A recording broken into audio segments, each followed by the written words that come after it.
Good morning, everyone. This is Biz Chicks TV. This is the place where you can find tips and tools to help you do business better. We're here to help you run a profitable business that's fun to run and to take the hassle out of your hustle. And today is Tech Friday. I am here with the Tech Diva, Miss Francine Gregory, real estate entrepreneur, and our official Tech Diva. I'm Tara Lena from California Cover-Ups, and we're the Biz Chicks. So sit back, relax, because we're going to make tech easy for you so that you can do business better. How you doing this morning, Fran? Good morning, everybody. I am well. All is well. And today is the Tech Divas Weekly. Every week, we like to bring you tech information to help you do what we always do, help you build a profitable business that's fun to run, take the hassle out of your hustle, and you know technology does that, right? Right. A lot of things that we are learning about how to use our phones, how to use our tablets, how to do things better and easier can all be done with some piece of technology that you have in your possession. You just may not know it. But every week we also do what's called This Week in Tech History, and it's from a blog that I like to refer to from this day in tech history, but I kind of go through the whole week. And so we're going to start. TJ from New York City will be with us to bring in some information a little later, but here we go. So October 26, 1861. Only 2 days after the transcontinental telegraph line opened, the Pony Express ceases operation. Prior to the opening of the cross-country telegraph line, the Pony Express was the fastest way to send communication between St. Joseph, Missouri, and San Francisco, California. There you go. That was the first text message system. Okay. You're trying to get a message to somebody, and it has to go, and it wasn't really cross country because you had to get it from New York to Missouri or wherever, and then get it from Missouri to San Francisco, which was, that was, and then after you got it to California, you had to try and figure out how to get it to your house. But okay. Thank God for the U.S. postal system. And our technology. October 27th, 1980, the ARPANET, the precursor to the modern internet, stops functioning for about 4 hours after the network's routing tables are corrupted by a malfunctioning interface message processor, also known as an IMP.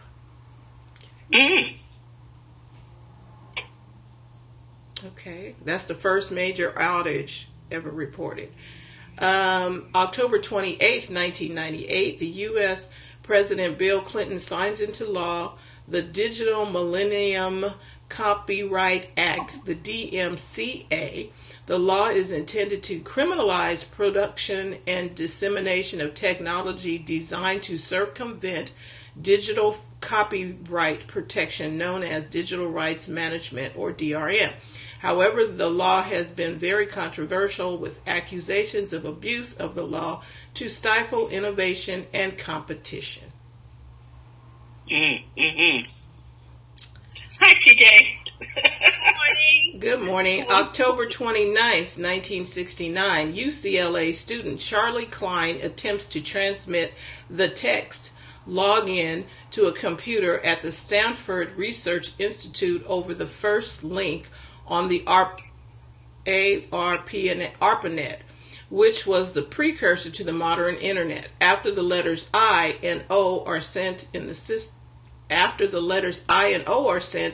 crashed, making the first message ever sent on the internet LO. About an hour later, after recovering from the crash, the full text of login is successfully sent. You gotta love students. Well, somebody had to start something, or we wouldn't have anything. If they didn't start it, we wouldn't have it. Just saying. There you go. October 30th, 1938. 1938. Orson Welles broadcast his radio adaptation of The War of the Worlds, which reportedly caused panic among listeners who believed the theatrical presentation was a real news broadcast.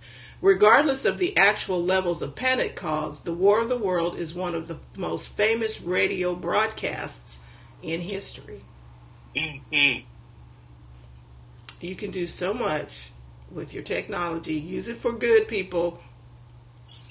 October 31st, 2000, Russia launches Soyuz TM-31, carrying the first crew to the International Space Station.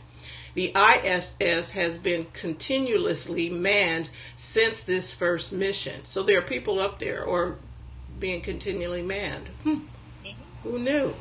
November 1st, 1954, the Industrial Development Engineering Associates Company, boy, they need to work on them long names, began selling the Regency TR-1, the world's first commercial transistor radio. Texas Instruments designed and developed the transistor technology, who then partnered with IDEA, to design and manufacture the completed radio. The TR-1 sold over 100,000 units, ushering in the commercial transistor industry. November 1st, 1954. And our last story of the day, November 2nd, 1988, Robert Morris of Cornell University launches a self-replicating worm as a part of a research project designed to determine the size of the early internet. It was intended to count the number of computers that initiated connections when the worm was loaded onto them. However, due to a programming error,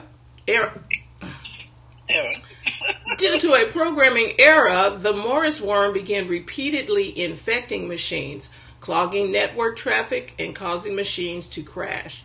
Eventually, the worm spread to 6,000 machines, which was roughly 10% of the internet at that time, causing significant downtime for government and university systems for 2 days.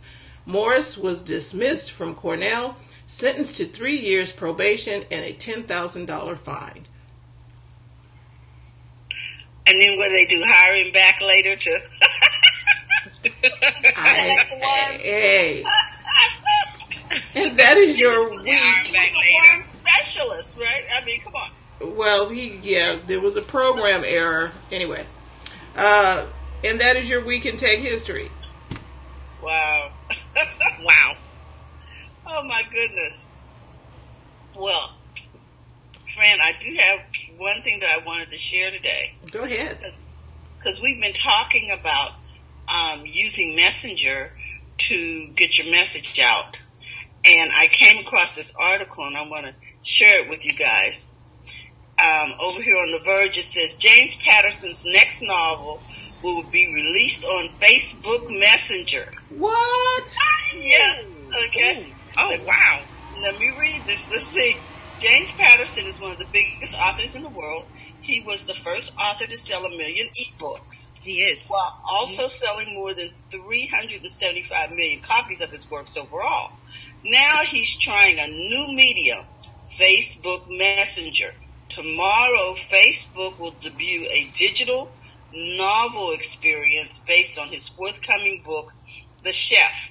The Chef will be formally publicized as a hardcover novel next February, and it follows New Orleans celebrity food truck chef and police detective Caleb Rooney after he's accused of committing a murder while in the line of duty. While trying to prove his innocence, he discovers that his city is under threat of a terrorist attack, and he has to clear his name and save New Orleans before Mardi Gras. All in one, huh? Okay. Yeah. Facebook has partnered with the author to adapt the novel for its Messenger platform. Beginning on October 30th, users can search, quote, The Chef in the app, which will bring up the story. From there, they can begin reading while also interacting with the characters and locations with videos, sound clips that tie into the story. Facebook will also supplement the story with live Q&A sessions with Patterson and it will launch Instagram profiles for the main characters.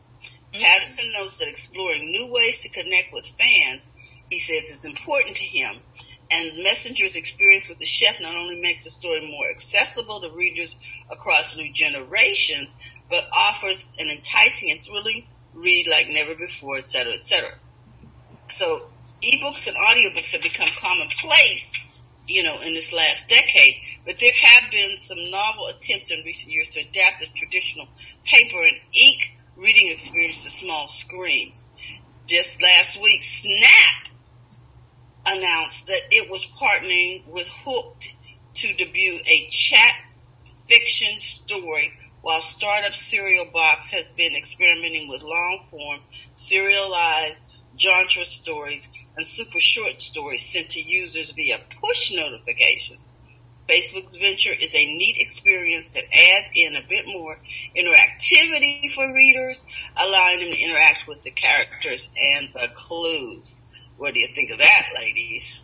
Well, I'll say this. Messenger has more than 1.2 billion monthly users, up from 1 billion in July. So between July and now, that's how much the growth is. Wow. With Messenger. So I understand why they are moving toward Messenger. And then if you have heard, people talking about chat bots and bots, because this is where things are going. And we talked about this on one of the Tuesday shows. I was talking about the audience is going underground using these messenger apps, WhatsApp, WeChat, Telegram. There's tons of them, because there is the sentiment of I don't want to say anything publicly because there's the backlash there, or someone says something racist or hateful towards one group to another, and then that person gets fired. It was on the news today, the lady that in North Carolina that said some things to some women, and she lost her job, and now the police in North Carolina are coming to arrest her for assault. So people are seeing that kind of public view, and now they want to use private messaging apps. So how do we reach them? This is one way.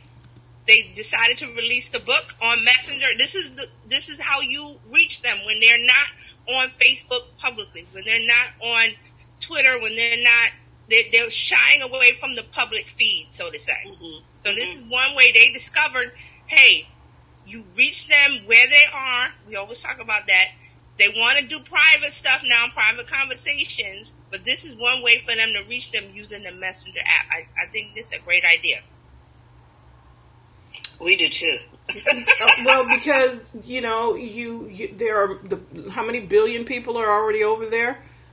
And 1.2. 1.2 on Messenger, not Facebook. We're talking Facebook Messenger, which is a separate app. Correct. From Facebook. And so there's 1.2 billion on Messenger, however many billions on Facebook, and over I would say 2.5 and growing now. Right. Facebook itself. And so when even if a person, you don't, if I'm stating this correctly, correct me if I'm wrong, TJ, but you don't have to have a Messenger account technically to get a message from somebody on Facebook. So right. See how this works is that Facebook has the Facebook app, which is the blue app with the blue background with the F. Then they have the Messenger app, which is what we're talking about, where you send text messages or it can be video, it could be audio, right? But that's a separate app. But if you I think I said this before, I have a client that I talk through Facebook Messenger, but she does not have Facebook Messenger. She gets her messages when I send them. I use Facebook Messenger, so when we communicate, she gets them in Facebook. Because within Facebook, there's a little icon. It's a circle with a lightning bolt on it. Mm-hmm. When you go in Facebook on the desktop or on your app, you can get Facebook Messenger messages, and you can communicate that way. But there's more power in the app itself, because we talked about that with the code that you can use instead of a business card, because that's what I use. When I'm talking to someone networking in IRL, which is what they call real life, and business card. I said, well, do you have Facebook? Open it up, doop, doop, doop, and they scan it with their phone. They scan my code with their phone, and we're connected. And I can instantly send them messages. Hey, remember, hey, I'm just checking in. How you doing? We talked about XYZ last week at this conference, whatever. And that's how you get the conversation going. So you see how the Messenger app itself is very powerful, but you don't have, the other person doesn't have to have the app. Correct. In order to get the messages. Correct.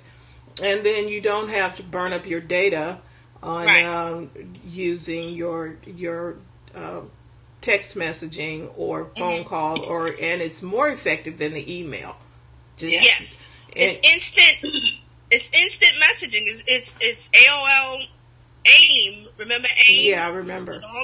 It's the same. That's what it is. We're going back to messaging. So, and I always tell this one particular person, she'll send me emails, and I'm like, I do not check the emails. So I was like, if you have something that's something that needs to be done immediately, send me a message, because I will see that. But my email, I'm not checking that thing every day. I mean, not every day or not whatever. I check it once a day, and then I'm like, if anybody has something pressing, a project, or even today I had a neighbor come down, and they were like, oh, I got to do a PowerPoint something, this morning, and we talked in an app. She didn't call me on the phone. She sent me a thing in the app, and that was it. So this is the way the conversation is going. You can still do public, and I'm sure James Patterson's team will do public stuff on Facebook, public stuff on Twitter, but this is more of a level of engagement where this is a fan. A James Patterson fan is definitely going to want to be connected to this. And see, that's how you get them in your audience. And so there are people probably who are on Facebook that are fans. They're either in a group or either they are doing something, because now all of them are going to get notifications that this book is launching, and they can go over there and get the copy or read it or whatever they're going to do. They can connect with this is their favorite topic. This author, James Patterson. And also, if they're in a Facebook group, say James Patterson has a group for his books, or he has a separate group for this book particular, he can have a group chat and Messenger with everybody in that group. Exactly. You can get more detail with the conversation, because the more detailed you go into it, the more you niche it down. Those are the people that are really connected with what you're talking about and more inclined to buy. This is really where it's leading. Well, not only that, he's going to create profiles for the characters. Yes. Oh, wow. So see how to even do that's super niche. Yes. So if you really like that character, yes, you're going to follow the author, you're going to follow the book, you're going to follow the character. And that's three ways that he can connect with his fans, people that really care about what he's doing. Yep, and then he's going to turn around and do Q&A. Yes. Live Q&A. Right. And he doesn't have to do a public Q&A. This is what they can do. They can do like a public post on Twitter and say, hey, we're doing a Q&A with James Patterson for his super fans.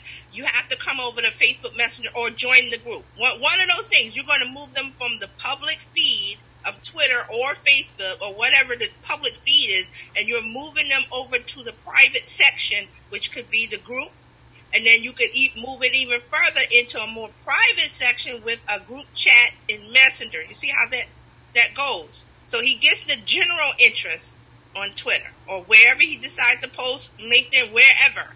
So you direct them to the group where it's more concentrated fans, and we're more, hey guys, we're going to talk about James Patterson in this group.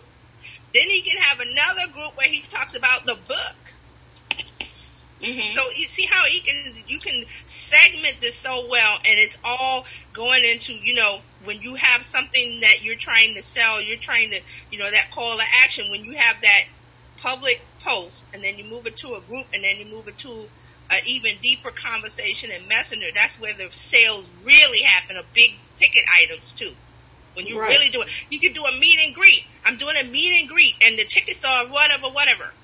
Just like Michelle Obama has her book tour going out. So a couple of months ago, she had I saw that where you could get the tickets and it was just the way that it was set up for the book tour, so you could go and get this.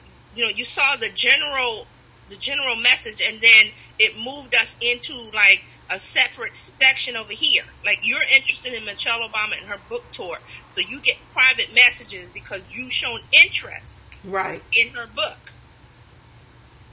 And see, and here's the thing: they captured all of the people that were fans, and even if they were followed in the party. Yeah. Okay, so all those emails and all of that stuff that they collected back in those days, those are people who were interested in what she was talking about, what they were talking about. Those are fans.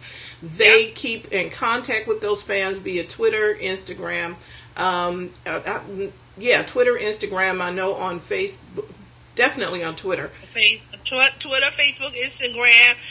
Michelle could do LinkedIn. She could do all of them. Pinterest, everywhere, because she's been first lady. She's also been chairman of different things. She's a lawyer before she became first lady. Correct. She's a lawyer. She's been on the board of different organizations. She's been first lady. She's this. She's an author. She's a speaker. So all of those things, she could hit all of them if they really wanted to. And when they then they take that audience that she already has. Mm-hmm. Hint, she already has. When they start when they ran when her husband ran for president in 2004? 2008? Was it? Wait, 2004. 2008. I think it was 2008. Okay. Whatever the first one for president, when they were doing their community building, because he's a community organizer. Remember, President Obama was a community organizer, so he knew the value of talking to people, gathering them together over a common interest. But they captured the emails of everyone, so they have that big pool of people, millions, to say, okay, when Michelle has a book, when he has a book, when he has a speaker, you can push your message to that group. The ones that are interested, you put them in a subgroup because they're interested in her book. Right. Those are potential buyers. So she has the book tour. She has the book. And they had a story on today, one of the news shows. They were talking about her book tour and her book, that 10% of the sales is going to, I forgot where it's going, but 10% is going somewhere, a charity or something, or organization. But she has the book tour, and they said it's countrywide. The whole, she's going to hit all the states. So you get those people from way back when 2008, and then you going to use that group. That's your pool to send a message. And the ones that bite, like who's fishing, the ones that want that bite that worm, those are the ones that she's going. You put those are Michelle's people that they go into Michelle's group, and they're interested in her book. So that's the group they would talk to when there's another book or book tour or whatever. This is why we keep telling you, take the time to build your group, your community. Yep. Talk to those 5 people. Talk to those 50 people. Talk to those 80, 100, 500 people that you already have, because when you have something that you want to share with them, now you have an audience to which to share it. But you got to start somewhere building that group. Right. And don't be afraid to send them messages based on if you do different things. Because you'll find out from that big group, if I send them a message on topic A, and then I also do topic B. So when I send a message about topic B, the people that unsubscribe or don't like or what, you want that, because you're whittling a big group down into sub niches that you know that they have a targeted interest in topic B, and that's the group you need to talk to when you talk about topic B. And you don't send the message to everyone. You send it to the ones that like topic B. Right. So unsubscribes and all of those things and messages. Why are you sending? You want that because it allows you to refine your group. And you want to refine the group. You don't want everybody. Remember, we always say, people say, well, who's your audience when you're starting out a business? They say everybody. And you say, no, it's not everybody. Is it men? Is it women? Is it children? Is it teens? Is it millennials? Is it that's why we talk about millennials and Gen Z and baby boom. That's why we talk about demographics, because you have to whittle it down, because you're not going to reach everybody and you're going to waste your time. So your audience is never everybody. Sure, you want to reach everybody, but I need women between the age of 35, 45, stay-at-home mom with 2 children, and they, soccer practice, this and that. That might be your group. So you need to whittle it down because you need to reach them and focus your effort on getting their attention. Correct. That's why I always talk about getting attention. I got a group, attentionnecessary.com. Go to it. We're talking about ways to get attention because you have to start with attention. There's no other place to start. There's not, I'm going to get my business cards. I'm going to get my office space. When you get your business card, who are you giving it to? Attention first. Yes. So you have to have that first. Even if you're doing stuff online with, you have a Shopify store, a t-shirt store, whatever you're selling online, attention is first. Because you got to get the attention to build the audience, to have someone to talk to figure out if they connect with your message, and then you take it further. It's like a relationship, like Terry always said. The dating, right? Dating. Yes. Can we have dinner first? No, how about a coffee? Can we meet for coffee first? Coffee. Flowers. Can we go to the movies? I mean, can we just get to know each other for a walk? The person that goes, oh, let's meet at my house for drinks. Maybe not. Coffee first. That's a college move.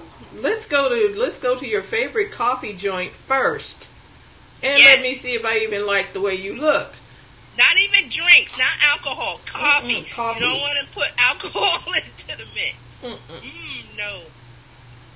And that's a really good analogy because you want to be clear-headed, and Yes. you want your audience to be clear. That means your message should be clear, and you're not trying to go for the bedroom on the first date. You're not going for 0 to 60, or 0 to 5. Let's just get some coffee and let's talk about it. Maybe I don't like drinks. you. People will say, let's meet for drinks at the happy hour. Nope. Because the happy hour. No. Because you don't get the real person in the happy hour when they're drinking. Yes. That's why they call it under the influence? Yeah. Because that's not the real them. So you kind of want to know people when they're sober. Yes. You want to know having a car. And you want to know people over a period of time because anybody can perpetrate. Okay? And trust is built over time. No, like and trust. It works everywhere. A person's character is trusted over time. You will learn, and people are checking you out over time. They may be watching you. Don't say nothing in the chat, but they're watching you. They're trying to see, do I trust them? Will they, are they going to be there if I need something after the sale? They're checking everything out. So this is over time. They are checking you out. You've been wanting to go into that store to buy that particular item, but you've just been checking it out. I'll see when it's time. And then you make the purchase. Yeah. Mm-hmm. You may have some people going to study you out for a long time, so don't get impatient because they are. Just be there. People are checking you out on the replay, so they may not be tuned in at the time because people have the option to watch when they want to watch. Exactly. That's what it's about. Choices. You're giving control. The audience has control now, and this is going back to if you watch the show Mad Men, when they talk about marketing in the 50s and the 60s, they controlled advertising. Madison Avenue controlled the message. Mm-hmm. Right. But now we have smartphones, we have internet. The audience, the customer controls the message. They control when they receive it or when. That's why people are talking about, well, nobody watches ads. We don't want ads. Get the message. Brands and businesses and corporations, we don't want ads. I'm telling you, I was watching something on Sling yesterday. I was going through and I'm changing channels trying to decide what I want to watch. And it was very quiet because I'm deciding what show I'm going to watch. Am I going to go here or whatever? Mm-hmm. There was a commercial that blared through and I was like, who did that? Mm-hmm. And it was trying to force its way into my space. I was like, Okay, y'all keep doing that. There will not and how well does that work? How well does that work in advertising and dating and anything? Forcing your way in. Works. That's not cute. It wasn't. And I was like, okay, is this the channel that's doing that? Because I will not be watching. I will unplug you off because you can pick the channels that you want. Or was that Sling that is all together doing that? So I'm going to investigate that, because I'm like, if y'all going to do that, I could have paid TV prices for that. And see, ads, like, ads worked on TV in the 50s and the 60s when television first started, because it was new. Everybody's like, ooh, the TV, and watch the ad. Now it's like we have phones and devices and tablets and computers and this and that, and we have other things to do. So advertisers, business owners, corporations, you need to figure out another way. So some of them are trying. Okay, let me tell you what ABC did. I watch a show called Blackish. Mm-hmm. Me too. I love it. They are putting the ads in the commercial. I mean, in the show. Yep. For they've done Microsoft Surface. They've done a couple other things where they're putting the ads where it's in the show as part of the dialogue. It's not even in the dialogue. It's just them. If they're using a computer, most of the and the kids have a computer. It's a Surface, and they make sure you see the Surface. Also, Andre works at Abbott. He's a vice president of advertising agency, so he goes to work. They talk about ad campaigns, and he says, "Oh, we're working on Microsoft Surface campaign." That's how they put it into the show. It is all interwoven into the show. It's into it. So they've done it for some other products. In the product positioning and in the dialogue. Yes, it's all part of their lines and all part of everything. It works well because you're not being, hi, buy this. They're not doing that. It's not like they turn to the camera and say, I'm using a Microsoft Surface. No, it works well because, like I said, the father, he works at an advertising agency, so he goes to work. They have work discussions, so he talks about, I got to work on this ad campaign for this brand and this. So see how it works. It's them coming out of their mouths, and it's not anything that's out of the conversational. Yeah, it's conversational. Because they were drinking something. I don't know if it was a Pepsi or something, but they were drinking something, and he said something about whatever the drink was, and I was like, oh, that was because normally they'll cover up the can or something. Right. Mm-mm. Yeah, I know the episode you're talking about. I noticed it too. It was something he was drinking in the way he said it. I was like, that is just so clever. And see, that's how you get the Pepsi or whoever the sponsor. That's how you get Microsoft to sponsor it.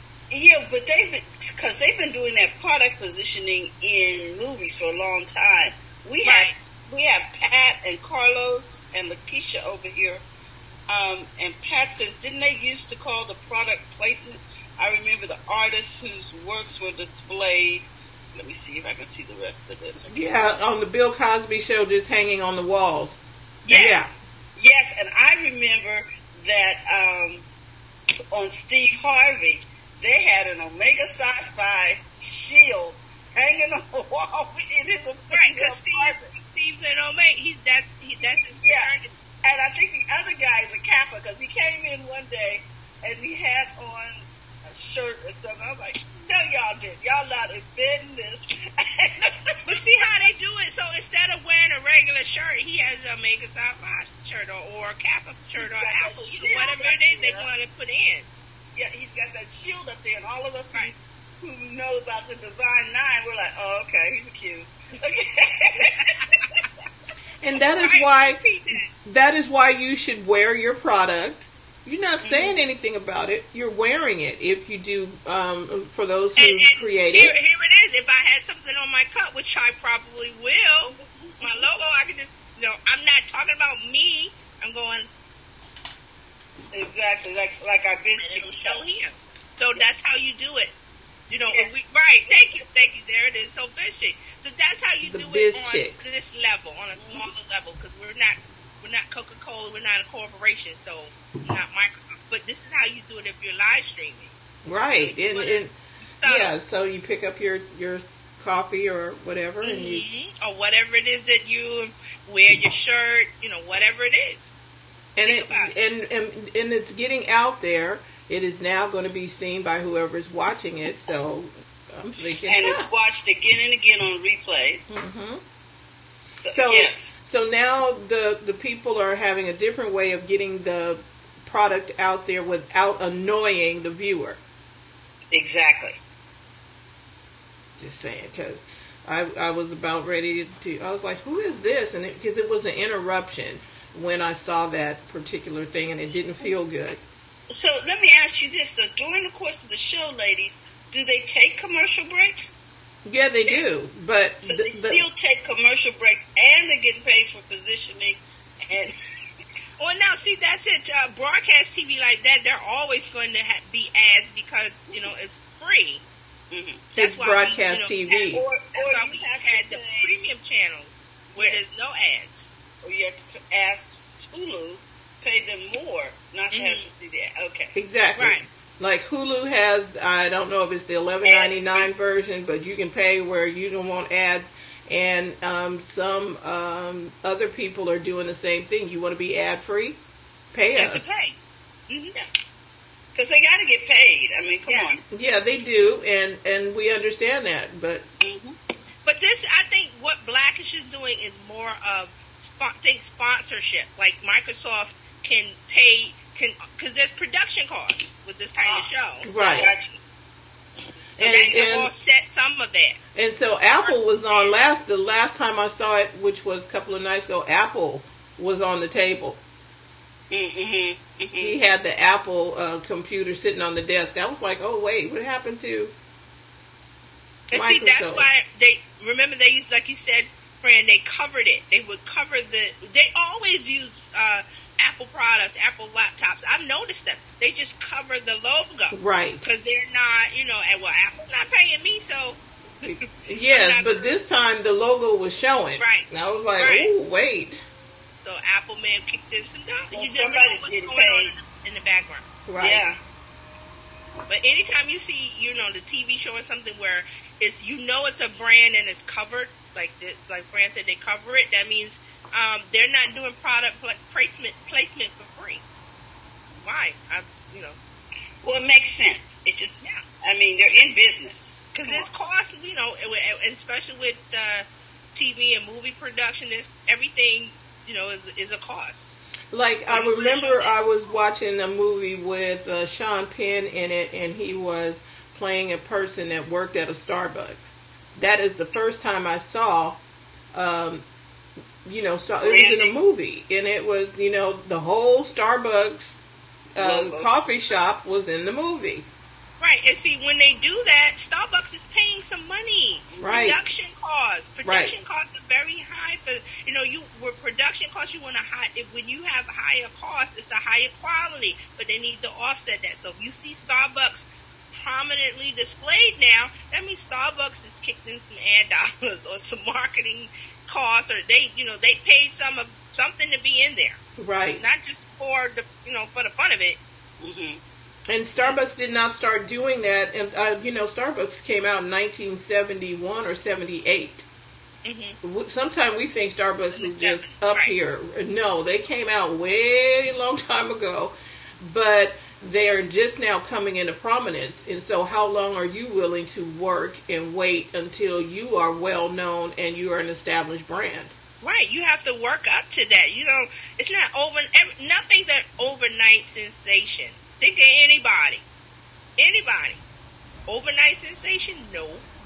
They toiled behind the scenes. They worked in the industry. They've done the legwork, and have been they weren't noticed, and all of a sudden, bam, the star thing turns on and they're big.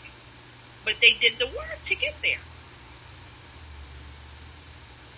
The overnight success took them almost 40 years. There you go. Yeah. And so then, we want the 6 figures in 2 months. You can't. You have to toil. Here's a gardening, farming analogy. You want the vegetables, you want the tomatoes, you want the collard greens, you want the greens, you want the carrots, whatever. You got to till the soil. You got to plant the seed. You got to fertilize, water, watch it, weed it.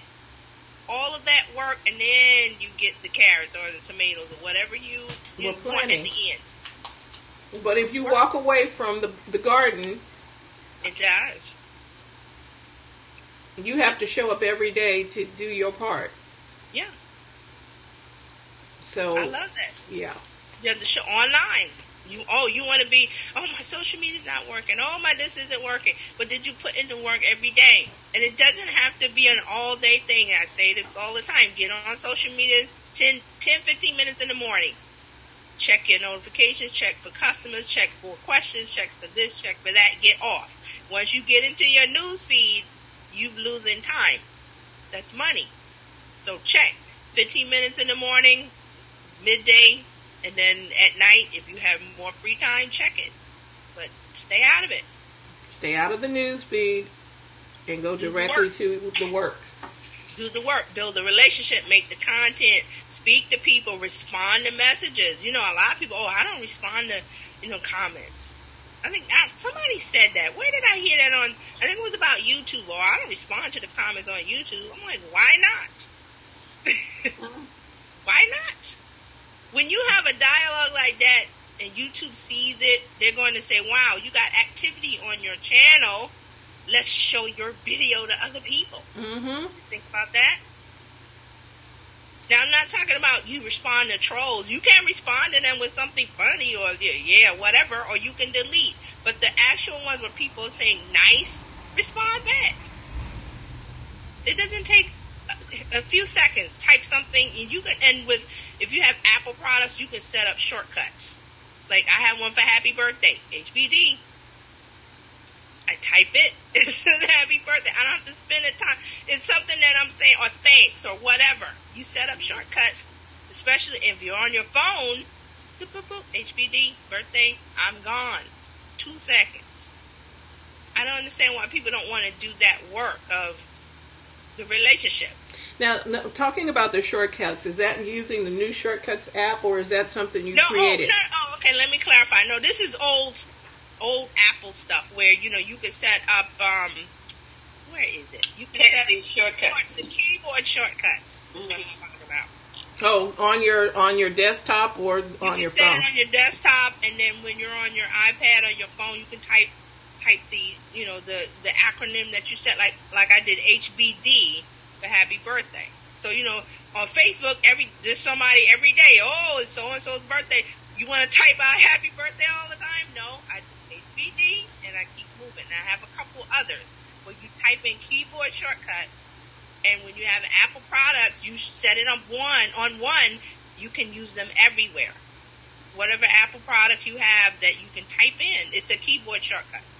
Now, not talking about the shortcuts. That new the new app that came out. If this then that kind of programming where you set up things to you can tell, hey Siri, do this. You can say, hey Siri, whatever, and it'll do it. Those are the shortcuts from an app. We'll talk about those soon, but that's new. Yes. So. And speaking of, didn't Apple have a event on the 30th? Yes, on the 30th. Yes, speaking of Apple, I missed it live, but I rewatched it. It was October 30th here in Brooklyn, and Tim Cook came out and they talked about the new MacBook Air, and I want one of those. Oh, wait, I got to upgrade my Air? What's that? Do I got to upgrade my Air?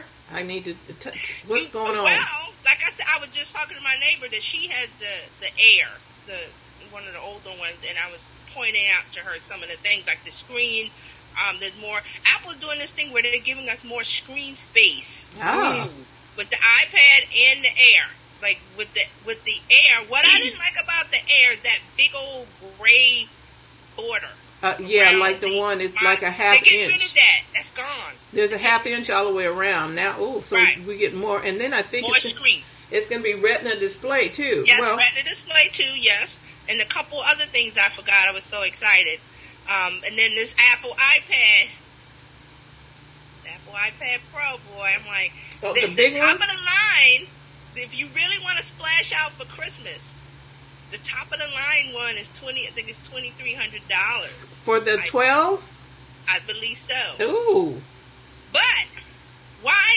And look at Terry's face. I was like, why? whoa, this is for the phone. No, this is the The iPad. iPad Pro. Okay, this is the iPad. Okay, Yeah, got iPad Pro. And why? Because they're getting away the beveled edge, more screen space, and the top of the line one is 1 terabyte of space. Yes. 1 terabyte.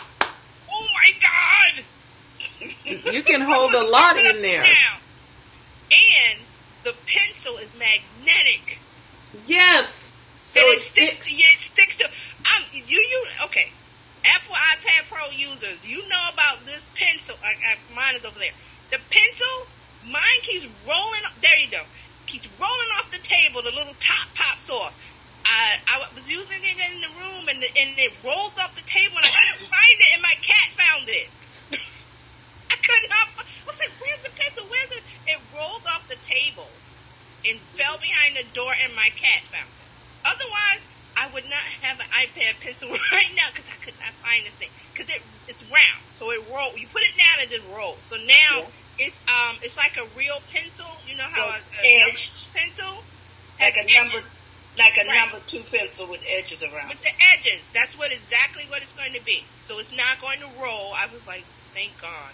And it sticks to the side of the iPad Pro because now they've moved from the beveled edges to more of a square edge. But it's also going to be thinner than the iPad Pro is now. It's going to be thinner. The pencil and No, both, the iPad both. Pro is thinner. Yeah, I saw where that's going to now. be thinner. Okay. Yeah. Mm. So, and if you like Photoshop, Yes. there is and Adobe had their Max program a few weeks ago, their conference. They announced it that they have a full-fledged working Photoshop copy for the iPad Pro. Okay, so Photoshop is not a light. It's not a copy. It's not I can't do. It's a full-fledged copy of Photoshop for the iPad Pro. Yeah, because the iPad, because I have Photoshop, and I have to use it on the desktop in order to do all the things that I want to do. Yep. Can't do it. You Can't do it mobile. There is a Photoshop app for iPad Pro, but it's limited. It does a few basic things. Yes, but you now. really want. That's what I said. If you're a Photoshop user, Pat says she's getting an iPad 9.7 next week. You're going to get the new one? Are you going to get the new Pro? Magnetic. Wow. Talking about that pencil. Well, because the cap is magnetic, and because I know if I take the little cap off, it'll stick to my Well, see, computer. if mine rolls and falls off a table or something, it pops off. It's done it a couple times. It didn't do it in the beginning. So Now it does it. So I have to, when I place it, I have to make sure. And then I have a case with a little elastic piece that you stick it in, but does not look good. So the new iPad Pro, it sticks to the side, magnetic pencil. and for those who are going like, why are you so excited about the pencil? The iPad Pro, if you don't have the pencil, you're missing out. You do a lot with that pencil. You do a lot, and not just drawing. right, and I'm telling you, you need the pencil, and it's more than a what is it called? It's more than a stylus. Yeah, The pencil it's more than does that. quite a bit, and like I created a I don't know if I showed it on here, but I created a day timer for me where I can write my stuff, and I was like, oh, this is phenomenal. I don't have to type in stuff. I can write. And Pat, she said, I have no interest in the new ones. This year model is $429 for the 128 gig. Well, what it is with the newer ones, Pat, that they have a faster processing chip. And I'm about to get techie geeky. All that means is that everything responds faster than an older model. Yep. Everything responds faster. Touch, opening apps, doing things, saving, everything. It's faster. I think the chip is 812 this year. I think it's A12. Yeah, they moved the chip up. So. And see, this is the thing. You can get the older iPad. This is like when you buy a Mercedes, you buy a quality car, you can get the older car because of the quality of the workmanship and everything. So with the iPad, you can get last year's model or a year before. You know, if you're buying it secondhand, it works just as well. It's fine. It's just that there's slight speed differences between the models. Then that's based on the microprocessor chip that runs everything. So this year the chip is super fast. That's why I'm geeking out. I mean, you don't have to. It's just me. I like stuff responding, and I definitely use my iPad, especially in the real estate stuff. I can do contracts. I can do stuff where I don't have to take my my laptop with me. That's heavier. And this is the thing that there was a lot of discussion about why you need an iPad Pro. So if you're thinking about getting a laptop, think about the process of why are you buying it? Is it for speed, lightness, portability? What is it? What are those things that you want? So if you get the iPad or the iPad Pro and you attach the keyboard, it's the way it works now. It's going to function quite similarly to the laptop. To a laptop, laptops are heavier and bulkier.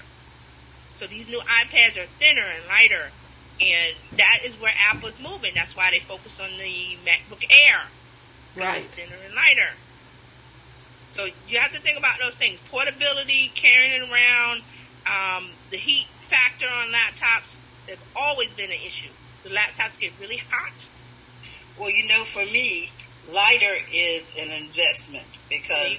So it's about what you want. Yeah, I have to maintain some things. So the lighter it is, the easier it is on me. And I like that. So I may consider that like avoiding therapy.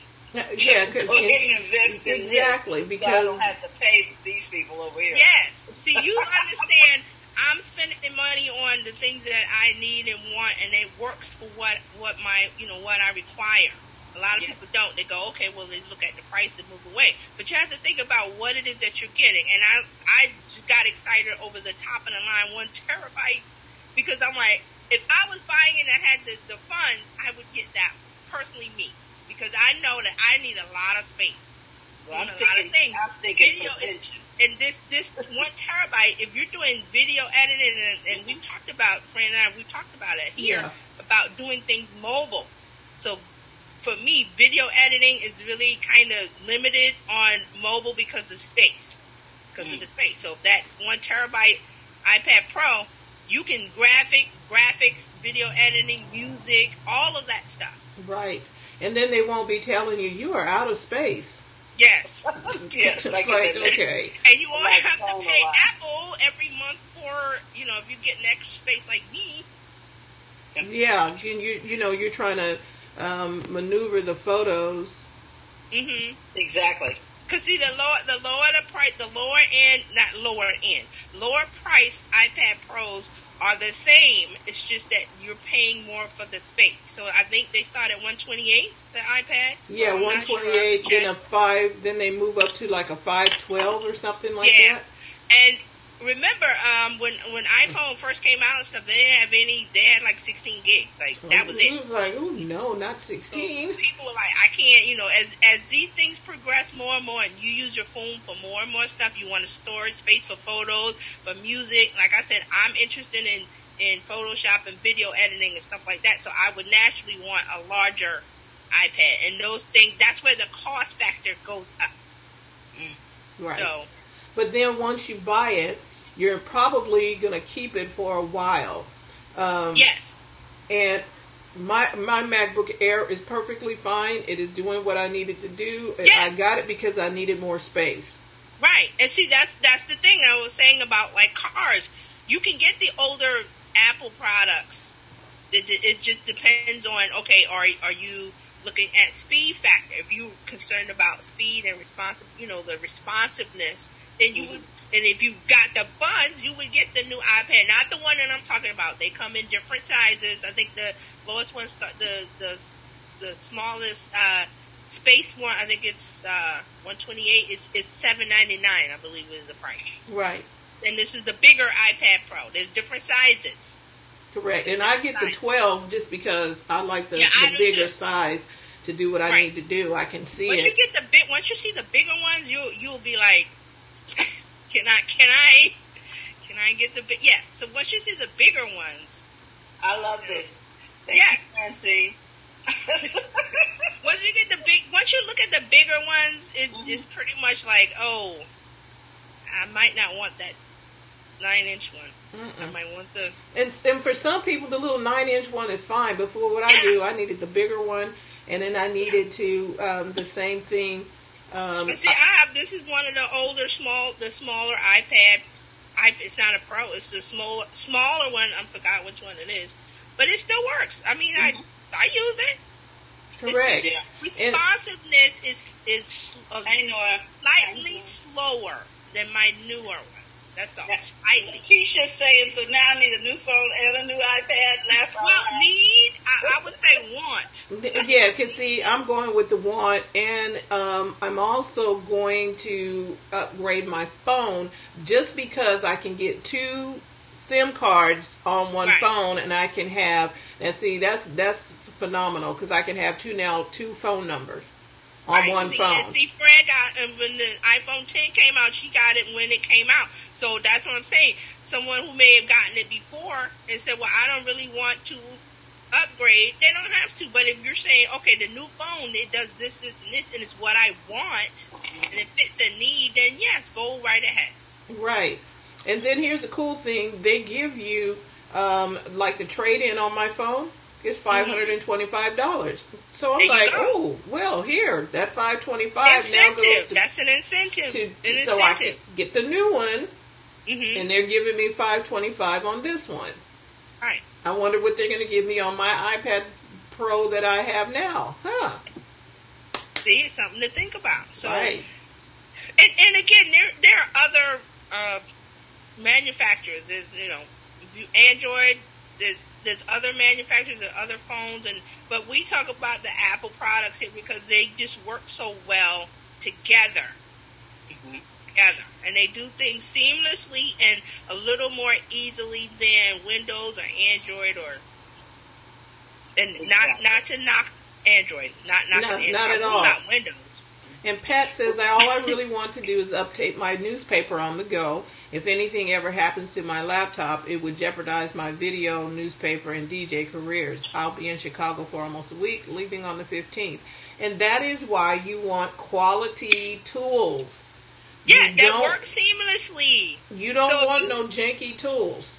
Right, so if you got the MacBook laptop, the MacBook Air, whatever, and then you have your phone, something happens, you got your phone, you can, I have my phone and I can, boop, got the same apps.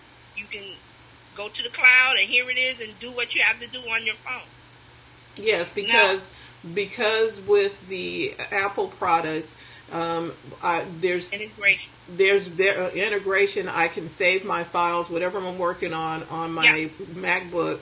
I can put it in the file and pick it up on the cloud, on my iPad or on my phone. I do not necessarily need to bring my laptop with me.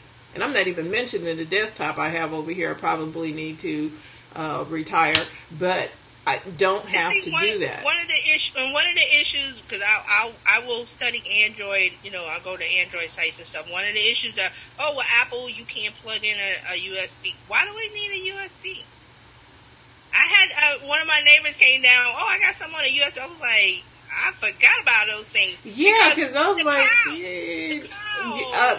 and if I want to get pictures from one device to the other, there's the AirDrop or there's the other thing. I don't have to plug in something. You don't have to worry about those kind of things. And that's why it is with Apple doesn't have, on their devices. Now, on the laptops and the iMacs and the Pros and they have spaces for USB. Yeah. But it's just because those are hardware and they're not moving. But your phone and people, they always ask why your phone can't do this and why your iPad. I want to put a USB on my iPad. Why? You don't need it. You don't need it. You cloud. Well, ladies, Lakeisha says 2 numbers on the same phone. Yes, And ma'am. she says they work well with business. Well, see, the 2 numbers, Fran was saying, because it's 2 SIM cards. Mm-hmm. So you can And have Laura's 2 saying, separate. interesting. You can have 2 separate phone numbers, and Personal and business. if you're Think about traveling abroad, like the Yep. people who are in China, they can have a whole nother number where you can still talk to people and stuff. You got 2 different. Think personal, think business. Like Right. your business calls, your personal calls. Nice. Now, Pat says she's leaving her laptop at home. And can you see the rest of that, Fran? It says the phone would be a poor substitute, but she can still do her work. Yeah, on an iPad, and we all have different needs. USB is imperative for her DJ. Okay, see. Okay, so that clarifies it. So she is doing DJ stuff. Yes, she needs a ISP And USB. video stuff. Yeah, Yes. she needs USB because that DJ stuff, that cloud ain't gonna work for that. No, but she has. That's why she has her laptop already. Yeah. Which I do believe is Apple. Most of the people I know that do That she's DJ going to stuff, they have T-Mobile. They have an external drive. Lakeisha, why are you going to T-Mobile to get a new phone? Where are you going? Go to the Apple You store. going- Go to. I'm going to tell everybody this. Go buy the phone at Apple. Go buy your phone at Apple, because everybody trying to do them plans and all of that other stuff. Go to Apple and buy the phone. Because T-Mobile was only going to give me $300 for my trade-in. I was like, no. Yeah, because they have. We were talking about that the other day. It's something about like leasing a car. Like when you return it, and at the end, you're not going to get that much. So if you're going to go through a program to lease the phone and do that whole lease program, go through the Apple program. It's easier, and they don't charge you interest and all of that, but you will need to have pretty good credit, and you can still upgrade to a new model every time something comes out if you want to with them. But go to them. I don't like going to the subcontractor. Is that what it's called? Mm-hmm. Okay. Yeah. Because then you'll be stuck in a 2-year plan with the subcontractor.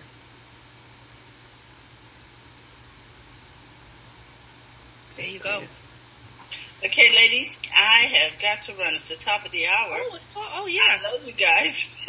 So thank you all for tuning in. I know that we, Oh, can I say one more quick thing? Yes, I was going to please. say about Instagram. They announced today that you can share your Instagram, your IGTV video in your story. It used to be just a link to your IGTV video. Now you can put the IGTV video in the story. No link. Oh, nice. Interesting. Yeah, so they're trying to bring that, and I have not heard a lot of talk about IGTV lately, as we heard in the summer when it first came out. So I think Facebook is trying to push the integration and have people use IGTV more. Mm-hmm. So we'll see. Yeah, because I think we need to experiment with it a little bit more, because what's the difference between IGTV and a story? And Well, IGTV is video, and stories is something different. Yes, I know, but there's still video. Instagram has 3 parts. Instagram actually 4 parts. Instagram has the feed, which is the photos when you go in. They have the stories at the top. They have DM. They have live. What is DM? Direct message. message. So when you do a live video, that can be on your IGTV, right? I believe you can save it. Well, because I did something.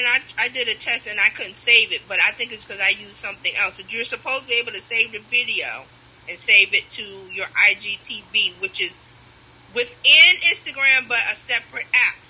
So when you see this, because there's so many parts to it.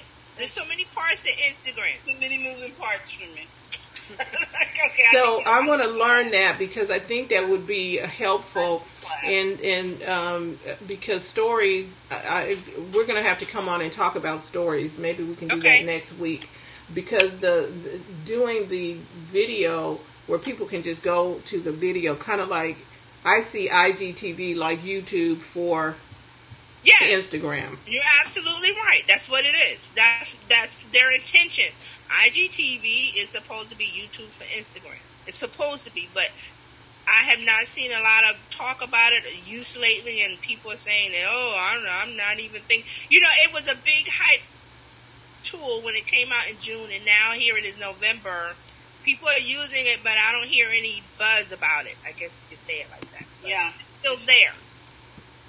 So now you can integrate it with your Instagram account. Is what I hear you saying. No, it's already integrated with your account. It's talking about stories.